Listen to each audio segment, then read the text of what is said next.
Hello friends, welcome to YummyTumy. ఈరోజు మనం బెల్లం గవ్వలు ఈజీగా మనమే ఇంట్లో ఎలా తయారు చేసుకోవాలో చూద్దాము. మంచి టేస్టీగా ఉంటాయండి. ముందుగా ఒక బౌల్ తీసుకుని అందులో 2 కప్పులు మైదా వేసుకోవాలి. ఇప్పుడు ఇదే కప్పుతోటి 1/4 కప్పు బొంబాయి రవ్వని తీసుకోవాలి. ఈ బొంబాయి రవ్వ ఇంకా మెత్తగా రావడం కోసం మిక్సీ జార్లో వేసుకుని ఒకసారి మిక్సీ పెట్టేసామంటే పౌడర్ లాగా మనకి స్మూత్గా వస్తుంది. ఇలా మిక్సీ పెట్టుకుని ఇప్పుడు ఈ 1/4 కప్పు బొంబాయి రవ్వను కూడా యాడ్ చేసుకోవాలండి. అలాగే యాలకుల పౌడరు ఒక 1/2 టేబుల్ స్పూను, చిటికెడు ఉప్పు, అలాగే వంట సోడా చిటికెడు అండి. ఎక్కువ వేయకూడదు, కొంచెమేనండి. నెయ్యి ఒక 2 టేబుల్ స్పూన్లు యాడ్ చేసుకుని ఒకసారి దీన్నంతటినీ కూడా కలుపుకోవాలి. మనం ఈ పిండి కలుపుకునేటప్పుడు మనకి ఈ పిండి కొంచెం ముద్దగా ఉండాలండి. మనం తడి బియ్యం కలుపుకున్నప్పుడు ఎలా తడిగా కొంచెం ముద్దగా ఉంటుందో అదే విధంగా ఉండాలి.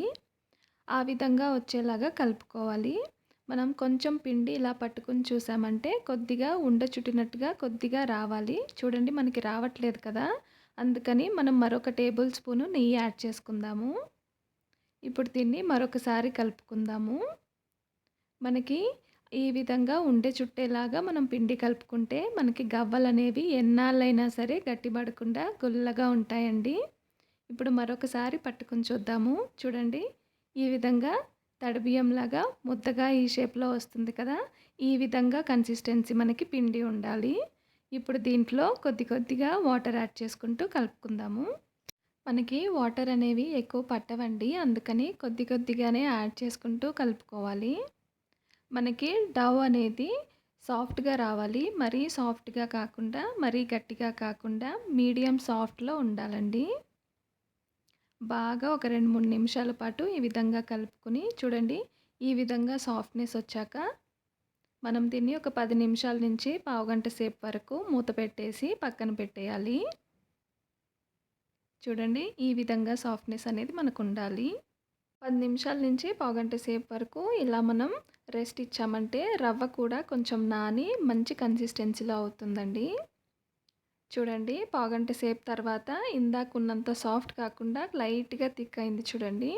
అంటే రవ్వ మనకి బాగా నానింది. ఈ విధంగా కన్సిస్టెన్సీ ఇప్పుడు పర్ఫెక్ట్గా వస్తుంది మనకి. మరొకసారి ఒక 2-3 నిమిషాల పాటు ఈ పిండినంతా కూడా ఒకసారి కలిపేసుకోవాలి. ఇప్పుడు కొద్ది కొద్దిగా ఈ పిండిని తీసుకుంటూ ఉండల కింద చేసుకోవాలి.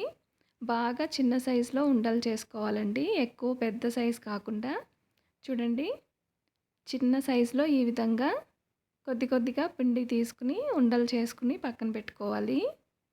మనం కొలతలన్నీ కరెక్ట్గా ఒకటే కప్పుతో మెజర్ చేసుకుని తీసుకుంటే మనకి కరెక్ట్గా టేస్ట్ అనేది బాగా వస్తుందండి. అస్సలు తేడా రాదు. మనం బయట స్వీట్ షాప్లో ఏ విధంగా గవ్వలు తింటామో అదే టేస్ట్ వస్తుందండి. చాలా బాగా గుల్లగా వస్తాయి. చూడండి, ఉండలన్నీ కూడా ఈ విధంగా చేసేసుకున్నాక గవ్వలు చేసే చెక్క ఉంటే దాంతో చేసుకోవచ్చండి. గవ్వలు చేసుకునే చెక్క లేకపోతే కనుక మనం డీప్ ఫ్రైకి ఏదైతే గరిటె వాడతామో దాంతోనే మనం సులభంగా చేసేసుకోవచ్చు. ఇప్పుడు చూడండి, ఒక్కొక్కటిగా ఈ విధంగా పిండిని కొద్దిగా ప్రెస్ చేసుకుంటూ బొటకనేలుతోటి కొంచెం ముందుకు తీసుకెళ్ళి ఈ విధంగా రోల్ చేసామంటే మనకి పర్ఫెక్ట్గా గవ్వ అనేది కరెక్ట్గా కుదురుతుంది. అస్సలు ఎక్కువ శ్రమ లేదండి, చాలా సింపుల్గా చేసుకోవచ్చు. చూడండి, కొంచెం ప్రెస్ చేసి బొటకనేలుతోటి కొంచెం ముందుకి ఇలా తీసుకెళ్ళి రోల్ చేసామంటే గవ్వ షేప్ అనేది పర్ఫెక్ట్గా ఫామ్ అయిపోతుంది. చాలా ఈజీగా చేసుకోవచ్చు కదండి. ఇప్పుడు మిగతా బాల్స్ అన్నిటినీ కూడా ఇదే విధంగా గవ్వలుగా చేసుకుని పక్కన పెట్టుకోవాలి. ఒక 2-3 నిమిషాల్లోనే మనం దీన్ని తయారు చేసేసుకోవచ్చండి. ఎక్కువ పెద్ద శ్రమ పట్టదు. ఈ విధంగా గవ్వలు చేసుకున్నాక ఇప్పుడు మనం ఆయిల్ మీడియం హీట్లో హీట్ చేసుకోవాలండి. నూనె మరీ ఎక్కువగా కాగకూడదు. మనం గులాబ్ జామ్ చేసేటప్పుడు ఏదైతే నూనె హీట్ ఉంచుతామో అదే వేడి ఉండాలండి. లో ఫ్లేమ్లో పెట్టుకుని ఒక్కొక్కటిగా విడివిడిగా ఈ గవ్వల్ని ఇందులో యాడ్ చేసుకుని కుక్ చేసుకోవాలి. మనం హై ఫ్లేమ్లో పెట్టుకుని కుక్ చేసుకుంటే మనకి లోపల నుంచి కుక్ అవ్వదండి సరిగ్గా. కాబట్టి మీడియం నుంచి లో ఫ్లేమ్లో పెట్టుకుని మాత్రమే కుక్ చేసుకోవాలి. నూనె కూడా మనకి మీడియం హీట్లోనే ఉండేలా చూసుకోండి. అప్పుడే మనకి గవ్వలు అనేది బాగా కుక్ అయ్యి మంచి గుల్లగా వస్తాయి. మనం సరిగ్గా కొలతలు తీసుకొని చేసుకుంటే ఎన్ని కేజీలైనా సరే ఇంట్లో మనమే చేసేసుకోవచ్చండి. ఏదన్నా పండగలకి లేదంటే పెద్ద పార్టీకి ఏమన్నా గెస్ట్‌లొచ్చినప్పుడు కూడా ఎక్కువ శాతం వరకు కేజీలుగా కూడా చేసుకోవచ్చు. కొలతలనేవి సరిగ్గా తీసుకుంటే సరిపోతుంది. మనం ఈ గవ్వలు యాడ్ చేసిన తర్వాత ఒక్క నిమిషం నుంచి 2 నిమిషాల వరకు కదపకుండా కుక్ చేసుకుని, తర్వాత గరిటెతోటి ఈ విధంగా కదుపుకుంటూ పక్కలా కూడా కుక్ చేసుకోవాలి. చూడండి మనకి మైదా కాబట్టి మరీ ఎక్కువ బ్రౌన్ కలర్‌లో రాదు. లైట్ కలర్ బ్రౌన్ కలర్ వచ్చినప్పుడు పూర్తిగా కుక్ అయిపోయిన తర్వాత కొద్దిగా ఈ విధంగా తీసుకుని పక్కన పెట్టుకోవాలి.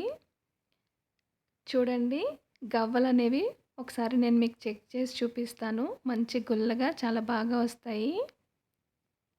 మీకు చూస్తే అర్థమవుతుందనుకుంటాను. పర్ఫెక్ట్‌గా వస్తాయండి. ఇప్పుడు కడాయి పెట్టుకుని అందులో 1 కప్పు బెల్లాన్ని యాడ్ చేసుకోవాలి. 2 కప్పుల పిండికి 1 కప్పు బెల్లం సరిపోతుందండి. ఇప్పుడు మంచినీళ్ళు కూడా ఎక్కువ యాడ్ చేసుకోకుండా ఒక 2, 3 టేబుల్ స్పూన్లు మాత్రమే వాటర్ యాడ్ చేసుకుని బెల్లం కరిగించుకోవాలి. అలాగే 1 టేబుల్ స్పూను నెయ్యి వేసుకుంటే మంచి కమ్మగా టేస్ట్ వస్తుందండి. ఇప్పుడు ఇదంతా కూడా పూర్తిగా కరగబెట్టుకోవాలి. మనకి పాకం రావాల్సిన అవసరం లేదండి. బెల్లం పూర్తిగా కరిగిపోతే సరిపోతుంది.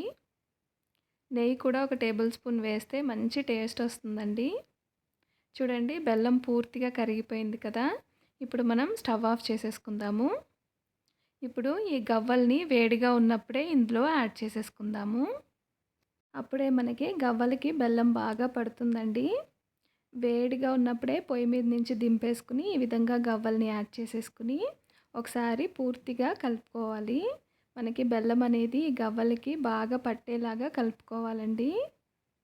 పిల్లలు కూడా చాలా ఇష్టంగా అప్పటికప్పుడు తినేస్తారండి. మీరు ఒక్కసారి ట్రై చేసి చూడండి.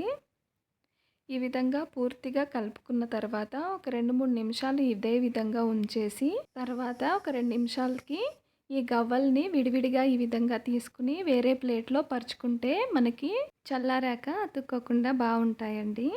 మరి మీరు కూడా తప్పనిసరిగా ట్రై చేసి మీకెలా కుదిరిందో కమెంట్ చేసి చెప్పండి. వీడియో నచ్చితే లైక్ చేసి సబ్స్క్రైబ్ చేయండి.